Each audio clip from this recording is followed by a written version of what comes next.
Portugal tem cerca de 35 mil espécies de animais e plantas, que correspondem a 22% da totalidade das espécies descritas na Europa e 2% das identificadas em todo o mundo.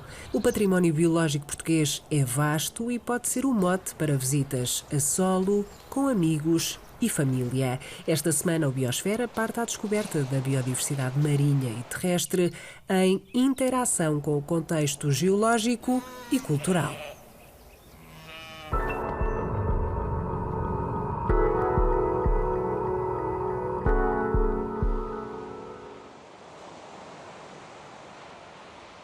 Os tentáculos deste tomate do mar estão retraídos por estar imerso em período de maré baixa.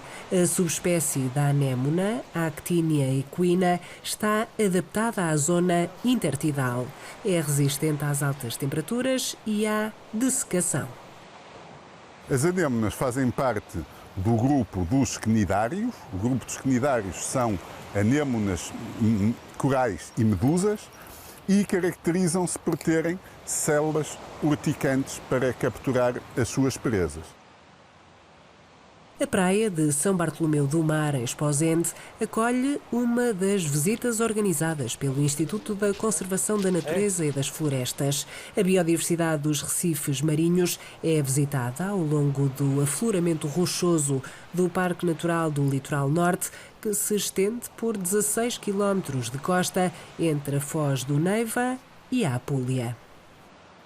Antes de começar a falar propriamente de biodiversidade, faz todo sentido fazer um pequeno enquadramento em termos geológicos. Estamos sobre uns afloramentos que são de xistos grafitosos. Atenção que mais a sul temos a zona em Ofir e Apulia, que são os quartzitos, uma rocha muito mais dura do que esta. Daí que lá também são mais altos e no caso desta rocha está mais aplanada, uma rocha mais dúctil, portanto sente mais a batida do mar e sofre mais alguma erosão. Ao todo, são mais de 130 as atividades promovidas pelo ICNF, espalhadas pelos parques e reservas naturais, zonas de proteção especial, matas nacionais e o Parque Nacional. Escolas, grupos organizados e famílias podem descobrir o património natural com o auxílio de quem o conhece melhor. Esta zona está exposta às marés. Como vocês sabem, nós temos aqui, nesta zona do Atlântico, temos 4 marés por dia, 2 cheias e 2 vazias, ecoespaçadas exatamente 6 horas. Ou seja, os animais que vivem aqui ficam fora d'água durante quanto tempo? Durante aproximadamente 12 horas. Quando a maré vaza, 6 horas, até a maré encher outra vez, são praticamente 12 horas. Se estivermos a meio, já só são 6, e se estivermos no litoral inferior, só estão fora d'água durante um espaço de tempo muito reduzido. No litoral superior, os organismos têm de suportar a falta de água, a exposição solar, o calor, o vento e a água da chuva, tornando este ambiente marinho desfavorável à vida. Nesta zona predominam as cracas, que formam uma espécie de muralha pela rocha com o exoesqueleto calcificado dos membros da colónia de crustáceos. Abundam também as lapas e os caracóis. Aqui, se virmos nestas pequenas fendas e em algumas poças, os caracóis, quando a maré desce, refugiam-se. Procuram, digamos, algum abrigo, porque, tal como o caracol terrestre, também não convém apanhar muito sol. Portanto, ele procura as fendas, procura as pequenas poças para se esconderem. Mas é uma das espécies bastante dominantes, a seguir às cracas e também às lapas. E obviamente são espécies herbívoras, por isso é que nesta zona aqui praticamente quase que não vemos algas. Eles vão rapando a superfície da rocha e as pequenas algas que vão crescendo vão servindo de alimento.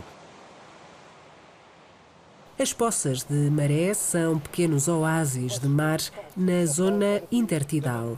Quando a maré sobe, estes pequenos hotspots de biodiversidade são muito procurados pelos peixes grandes como o robalo.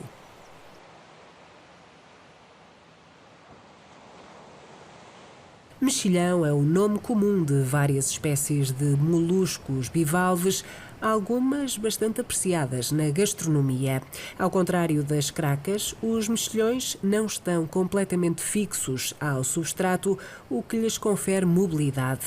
A resistência às marés surge dos filamentos bissais firmes, mas flexíveis, que prendem os bivalves à superfície, assim como à disposição em aglomerado. E também vemos aqui na rocha uma grande quantidade de ouriços que, infelizmente, agora são alvo de uma grande procura e há muita gente a os apanhar devido ao seu elevado valor comercial. Existem cerca de 1000 espécies destes seres globulares espinhosos que se deslocam lentamente. Contudo, os pequenos pés não foram impedimento à sobrevivência. Datam de há cerca de 450 milhões de anos, bem antes do aparecimento dos dinossauros. No ecossistema natural, são predados por peixes e estrelas do mar, mas a pesca tem reduzido as populações do organismo, que é considerado uma iguaria. E aqui, neste primeiro patamar do litoral inferior, as comunidades são dominadas claramente por algas. Eu aqui queria vos mostrar, primeiro, esta, a sacoriza, uma laminária, a nossa laminária mais abundante. Pode parecer grande. Este exemplar é bastante pequeno. Elas chegam a atingir 3 metros de altura. Se observarmos com atenção as frontes, podemos ver umas pequenas lapas azuis, muitíssimo bonitas. Mas, como estamos quase na hora do almoço, queria-vos mostrar uma alga muitíssimo interessante, que é o códium. O códium só começa a ser visto aqui no litoral inferior e é mesmo onde ele vive, porque no mar há muito pouco, no mar, aqui estamos no mar também, na zona permanentemente submersa há muito pouco, e curiosamente chamam ao códium a perceve do pobre, porque, adivinhem, tem um travo a perceve. Eu aconselho-vos a provar. E... Sim? Ah, eu escuso. Percebe do pobre, é bom, não é? Vou mostrar uma outra alga comestível. Esta alga chama-se Osmundia, Osmundia pinnatifida. Em inglês chama-se pepper dulce, pepper de pimenta, porque ela tem realmente um travo muito apimentado. Eu gosto muito e é verdadeiramente a minha alga favorita é esta. Eu acho que sabe a tremoços. Já salgadinhos e apimentados. E apimentados. Por norma, as algas atingem o pico do crescimento no verão e são arrancadas do fundo marinho pelas marés vivas, dando à costa. Os agricultores locais utilizam o sargaço como adubo orgânico, construindo maceiras nos campos de areia. Contudo, uma espécie exótica ameaça o ecossistema. Esta zona é uma zona que está relativamente bem conservada, não tem muita pressão humana, não tem muito esforço de pesca, está obviamente inserida no parque natural, mas tem alguns problemas. Um deles é a presença de uma forma muito grande desta alga. Esta alga é uma espécie invasora, chama-se o Sargassum muticum. É uma alga originária da Ásia, da zona do Japão, e foi introduzida em Portugal pelas ostras de aquacultura que traziam os esporos dentro. Elas chegaram aqui, libertaram e estão a ocupar completamente estas poças de maré. Como veem, ficam com camadas tão densas, tão densas, tão densas, que impedem o desenvolvimento de outras espécies.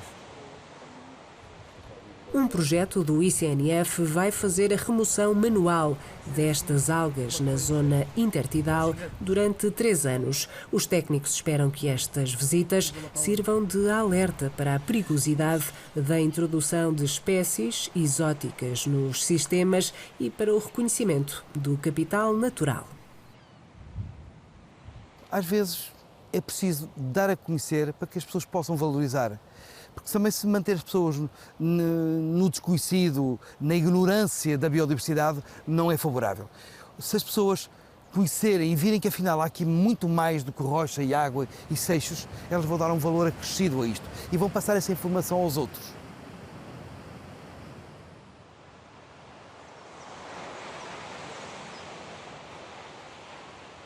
Do mar para a serra. No Geoparque de Arouca, criado em 2009, une-se a biodiversidade à tradição. A rede de percursos pedestres do parque contempla 41 sítios de interesse geológico numa área territorial de 328 km², correspondente ao concelho de Arouca. Então, boa tarde, bem-vindos ao Arouca Geoparque. Eu sou o Pedro Rezende, serei o vosso guia intérprete durante este percurso interpretado, esta que é uma caminhada interpretada criada para o nosso percurso de fim de tarde e início de noite, lusco-fusco. Estamos num geoparque. Um geoparque é um território Unesco, portanto património da humanidade, que assenta em 3 grandes pilares. Bom, aquilo que conseguimos ver a toda a nossa volta são rochas, geodiversidade. Muitas vezes condiciona o segundo item, que é biodiversidade, portanto fauna e flora, e também património cultural, que às vezes tem a ver, no caso do nosso Arouca Geoparque, se cruza muitas vezes com a geologia. O guia completa o que os olhos não veem. As funções ecológicas dos seres vivos que surgem no caminho aliciam, mas são as curiosidades que verdadeiramente cativam a atenção dos participantes. O tronco é pautado ou é descrito pelos tracinhos que podem ver horizontais. Acaba por ser uma planta muito interessante. Recapitulando, tem esta folha assim um bocadinho mais bicudinha, a prima, o amieiro ripícola, que aparece aqui na ribeira cá em baixo, uma folha um bocadinho mais redonda, também da família dos chopos, também espécies ripícolas. Por espécie ripícola representa aquela que está na margem de um curso de água, pode ser uma ribeira ou um rio. Nome da palavra que dá origem a bétula. Bom, os romanos, isto tem uma casca muito clarinha, muito fininha. Os romanos tiravam a casca fina, deixavam-na ao sol, a secar e escreviam sobre ela. Sabem que nome é que lhe davam? Uma coisa que usam todos os dias. Chamavam librum. Portanto, a palavra livro que vocês usam vem da história da bétula. A bétula beneficia da umidade atmosférica ao longo do ano e dá-se bem com a altitude e o frio, condições ideais encontradas em Arouca, onde a temperatura mínima média no inverno ronda os 3 graus Celsius e a altitude pode ser superior a 1000 metros.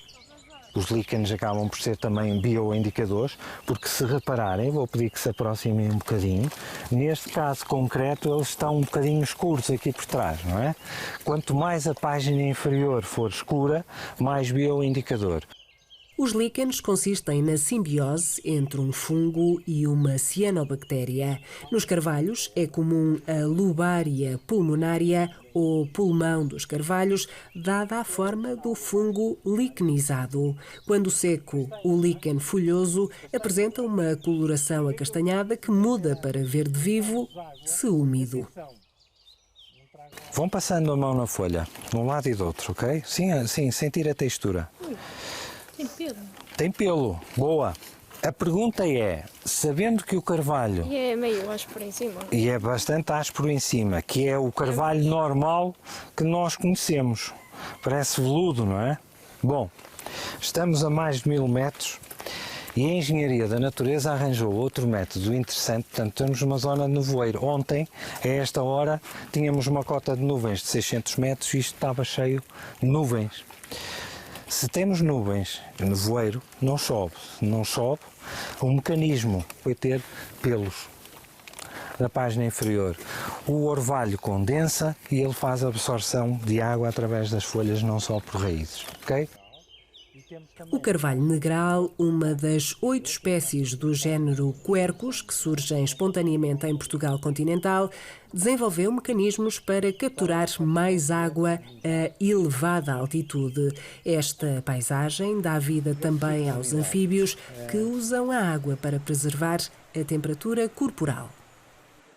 E a temperatura de regulação é sensivelmente 13 graus. Portanto, se tiver menos de 13 graus, vocês conseguem perceber, às vezes eles andam um bocadinho mais devagar, porque não estão na temperatura certa. E, no fundo, os anfíbios nivelam a temperatura da mesma maneira que quando vamos para a praia, que é apanha sol, sai do sol, apanha sol, sai do sol. À noite, a técnica que nós guias utilizamos para encontrar anfíbios, até porque eles gostam de água, é quando chove, ter uma charca e que durante o dia esteve quente. A charca, no fundo, tem a água aquecida e os anfíbios refugiam-se na água para nivelar a sua temperatura do corpo. Granito e xisto coexistem em Aroca desde o choque das placas tectónicas na formação da Pangeia há cerca de 300 milhões de anos. A orogénia variscana levou à formação de granito numa câmara magmática resultante das elevadas temperaturas da colisão continental. E ainda há uma particularidade. À volta destas câmaras magmáticas onde bateram os xistos, temos o mineral mais abundante, que é o quartzo. Por isso é que nas nossas caminhadas, quando vemos quartzo, significa, ok, estamos na volta de uma câmara magmática, neste caso de compressão que foi um encontro de continentes há 300 milhões de anos. A sorte que nos trouxe dois continentes baterem aqui trouxe-nos um fenómeno único. No fundo, estamos a tentar perceber porque é que dentro de uma câmara magmática, que são as rochas-mãe, no fundo, naquela aldeia, muitas dos granitos têm pedras parideiras, no fundo, incrustadas. As chamadas pedras parideiras da aldeia da Castanheira soltam-se da rocha-mãe por ação da água em estado sólido no inverno ou por dilatação por ação do calor no verão. Outro ponto de interesse é o geossítio da Freixa da Misarela, a maior queda de água direta de Portugal continental, com mais de 60 metros de altura. O sistema de falhas da Serra da Freita e a baixa resiliência do xisto à erosão provocaram o rebaixamento topográfico. Uma das características que nós temos aqui no nosso território são as maiores trilobites do mundo. São numa época que se chama de Paleozoico. Há aqui uma, que é cabe no bolso. Temos a sorte em Canelas, no Centro de Interpretação Geológica de Canelas e Museu das Trilobites, temos as maiores do mundo. Eu trago uma para caber no bolso, mas para terem uma ideia, as trilobites maiores do mundo têm entre 85 e 87 centímetros. As trilobites povoaram os oceanos durante 270 milhões de anos, com mais de 20 mil espécies descritas. O exoesqueleto calcificado promoveu a fossilização e exemplares são comuns por todo o mundo. Em 2009, descobriram-se em Aroca os maiores fósseis deste artrópode extinto.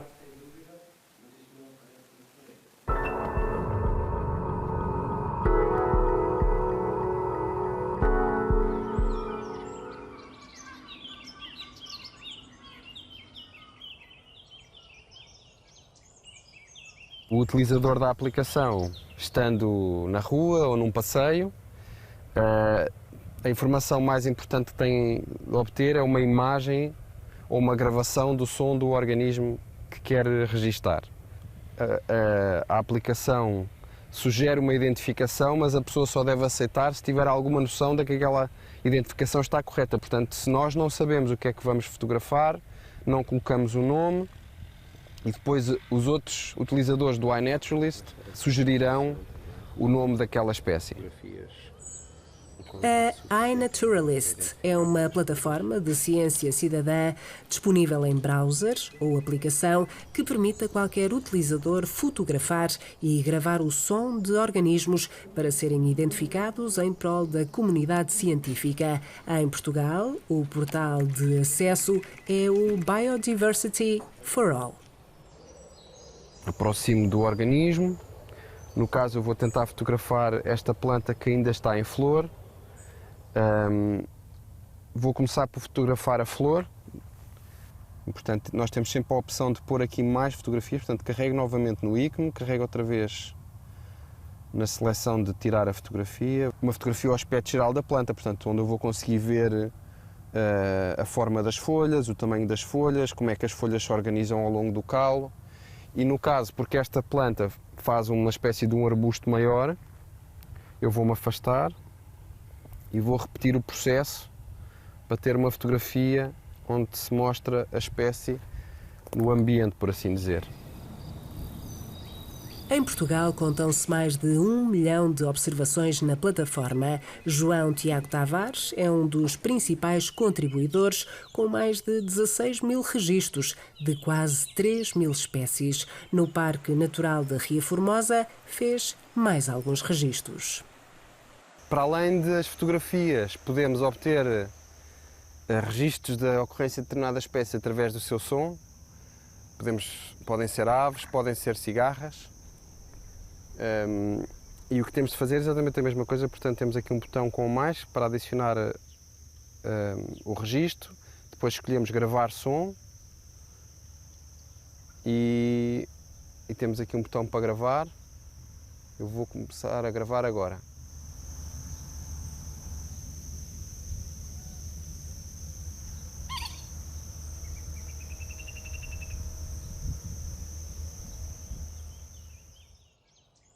O meu filho, num passeio de domingo, me trouxe um tronco e disse-me: pai, está aqui uma aranha, olha para esta aranha tão gira. Eu vi uma aranha pequenina, muito gira, mas comum, que eu já conhecia.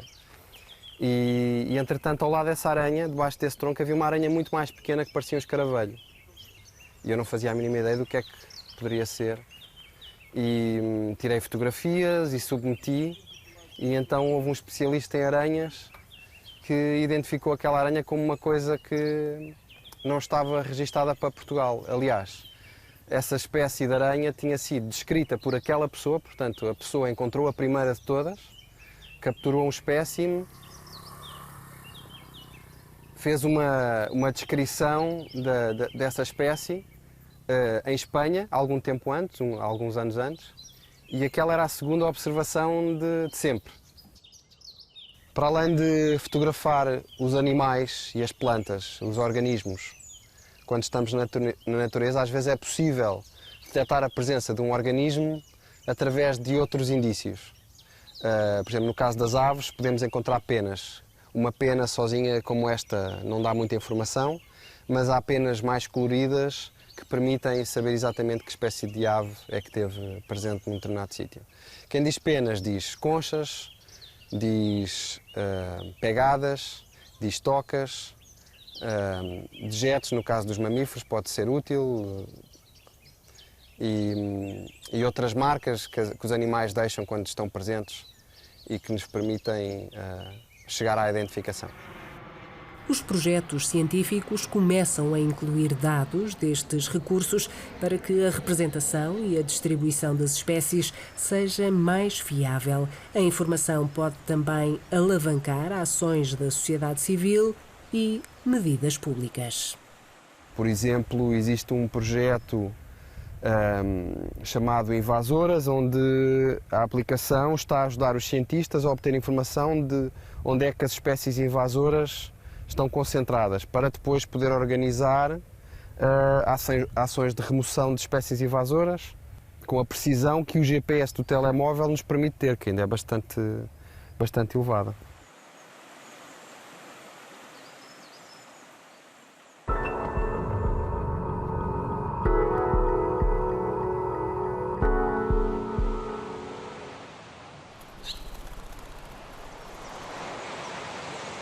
A Aproveite os dias ainda ensolarados e faça uma escapadela em prol das atividades que enriqueçam o saber sobre o património natural. O contacto com a natureza é fundamental ao bem-estar humano e necessário à conservação do meio ambiente. Até ao próximo programa. Se quiser saber mais sobre turismo de conservação, ouça o podcast deste episódio e reveja o Biosfera na RTP Play.